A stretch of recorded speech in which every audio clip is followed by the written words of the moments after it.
Halo guys, balik lagi ke channel Mimin. Seperti biasa, subscribe dulu baru kita lanjut ke videonya. Ini dia. Nah, seperti review cepat Mimin tadi malam sudah terjawab ya, kalau yang dipanah sama si selir itu memang ke arah ratu, tapi tidak persis mengenai sang ratu. Tapi malah kena ataupun nancap ke pohon gitu guys. Jadi si selir ini kayak menggertak sang ratu gitu guys. Kemudian mereka membicarakan tentang kematian Owl, pelayannya si selir, dan si selir menuduh ratu yang melakukan hal tersebut. Nah, si ratu yang nggak tahu apa-apa, dia justru kaget ya kan, karena dituduh seperti itu.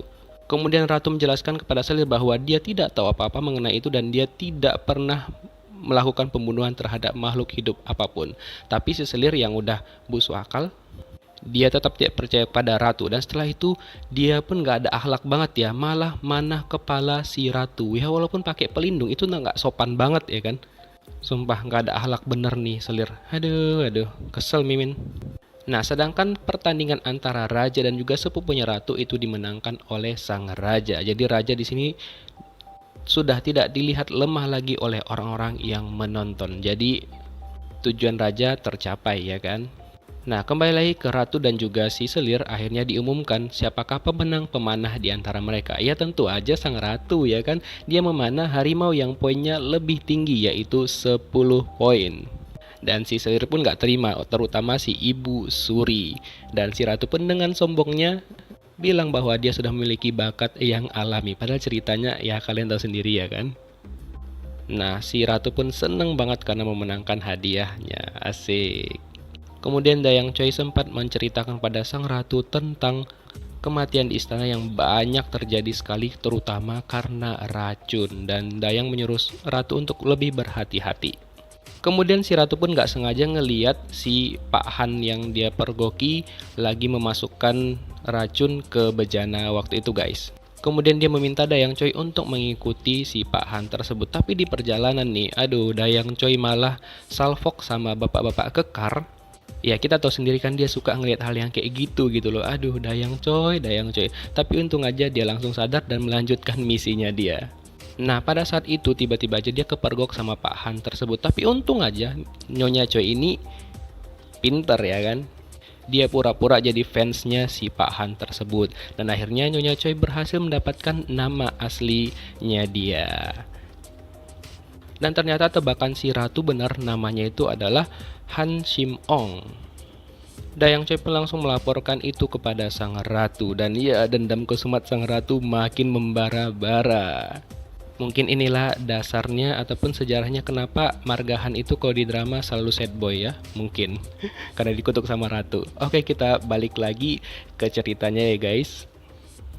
Ini entah rencana apa lagi yang akan dilakukan oleh ibu Ratu Agung dan juga pamannya ratu. Jadi menurut Mimin ya, inti ataupun otak dari semua pemberontakan itu adalah pamannya ratu.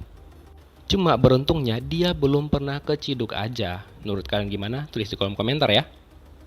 Nah, sedangkan sang pangeran yang ngebawa bahan makanan itu tiba-tiba dia dijerat oleh warga sana yang merupakan suruhan dari pamannya ratu. Sehingga bahan makanan itu tidak sampai pada waktunya. Dan si chef pun panik banget lalu melaporkan hal itu kepada sang raja. Tapi raja tetap berpikiran positif dan dia yakin bahwa makanan itu akan sampai pada waktunya. Lalu si ratu memperingati raja, mengatakan untuk lebih berhati-hati dan menyerah aja gitu. Tapi sang raja mengatakan bahwa dia tidak akan pernah menyerah dan dia akan tetap melaksanakan rencananya dia untuk penjamuan tersebut. Nah, karena sang ratu kasihan ya kan sama raja, akhirnya dia memutuskan untuk membantu raja membuat makanan. Tapi ini tanpa sepengetahuan sang raja ya guys. Nah, pada saat di dapur tiba-tiba aja semua pegawai masak di sana itu sakit perut ataupun diare gara-gara mereka minum air yang dimasukkan racun sama si Pak Han waktu itu guys. Nah, akhirnya sang ratu mengambil tindakan untuk memanggil Kasim dan juga beberapa pelayan kerajaan termasuk si tabib untuk membantunya membuat makanan. Tapi di sini ratu pun menyamar jadi Li Sangmeng, tapi sang chef pun tahu kalau itu ratu. Tapi walaupun ratu nggak mau ngaku, ya udah dia pun nggak terlalu ambil pusing. Yang penting ada yang bantuin dia untuk ngebuat makanan. Nah, menu pertama yang mereka buat adalah kentang tornado ala Ratu Bengek. ataupun chef ratu. Nah, jadi ratu ini ngubah semua menu yang dikasih sama raja, dia pengen buat menunya sendiri karena menu yang dibuat oleh raja itu bahannya nggak available gitu loh guys. Jadi dia buat kentang tornado untuk menu pertamanya.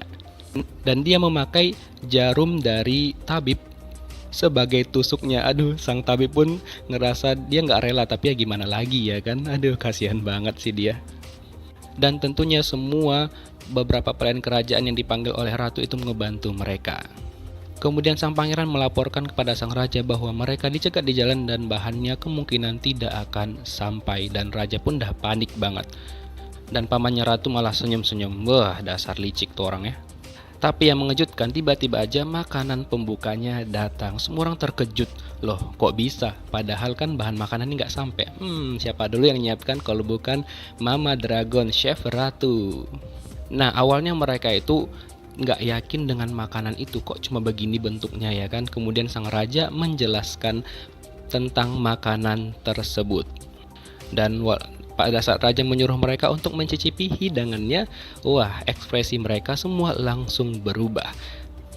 Karena rasa dari masakan itu benar-benar enak banget dan mereka nggak ngerasa dan nggak percaya kalau rasanya bisa seenak itu guys. Para selir yang baru juga ngerasa wow, this is the best food gitu loh. Dan ratu juga memasukkan bubuk merah muda dan bubuk hijau gitu. Nah, setelah itu masakan kedua yang dibuat oleh ratu dan juga timnya adalah burger. Dan kalian tahu nggak burgernya dikasih nama apa? Dikasih nama burger McD dong, McDonald. Sumpah, burger McD di zaman Joseon. Dan otomatis juga rasanya pasti enak dan menggugah selera semua orang-orang di sana. Dan timnya paman ratu hampir aja keceplosan tentang mereka yang menghalangi bahan-bahan itu tidak sampai, tapi ya nggak sampai keceplosan, harusnya sampai ya kan. Dan makanan penutupnya ratu ngebuat jelly gitu guys. Wah, dan semua orang kagum banget dengan hasil karyanya ratu. Dan raja pun menjelaskan kembali seperti biasa tentang apa makanan yang sudah disajikan itu guys. Tapi sayangnya raja belum tahu kalau itu adalah buatan ratu semuanya. Dan es jelinya pun memiliki pesan-pesan tertentu gitu loh, kayak kita makan es pedal pop. Ingat kan maksud dan ngerti kan maksud Mimin? Nah, akhirnya sang ratu pun udah selesai, dia balik ke acara dan dia hampir saja kena tegur sama Ibu Suri. Tapi di sini ya si selir itu ngebelain si ratu karena dia tahu kalau ratu itu kayak dari dapur, karena dari bau badan ratu itu bau minyak. Ya, di sini Mimin hargain lah usahanya si selir ngebela si ratu, tumben-tumbenan ya kan. Ya, tapi itu pun karena demi raja kali, maka dia mau melakukan hal itu. It's okay. Kemudian raja langsung memberikan pengumuman bahwa dia akan mengurangi pasokan makanan untuk kerajaan karena agar mereka bisa merasakan penderitaan rakyat-rakyat kecil gitu guys.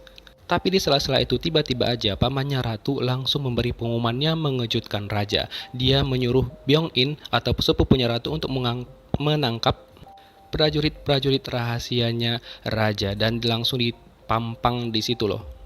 Ini sih emang dia the real penjahat banget menurut Mimin ya di drama ini.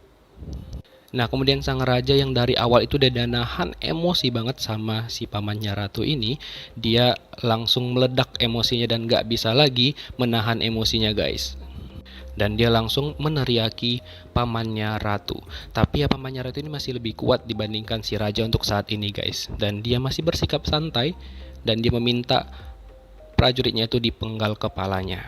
Dan mau gak mau sang raja pun menuruti perintahnya. Oh my god, this is so sad. Nah, setelah itu langsung pergi ke acara puncak dari pertemuan mereka itu guys, yaitu berdoa kepada leluhur mereka.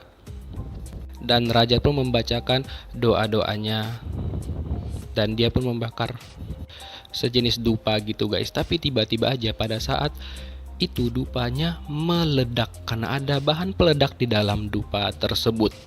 Kemudian raja pun langsung terpelanting dan wajahnya luka-luka gitu guys. Dan sang ratu yang panik banget langsung berusaha untuk membantu raja. Tapi yang keselnya adalah sepupunya ratu malah menghalang-halangi. Kesel parah.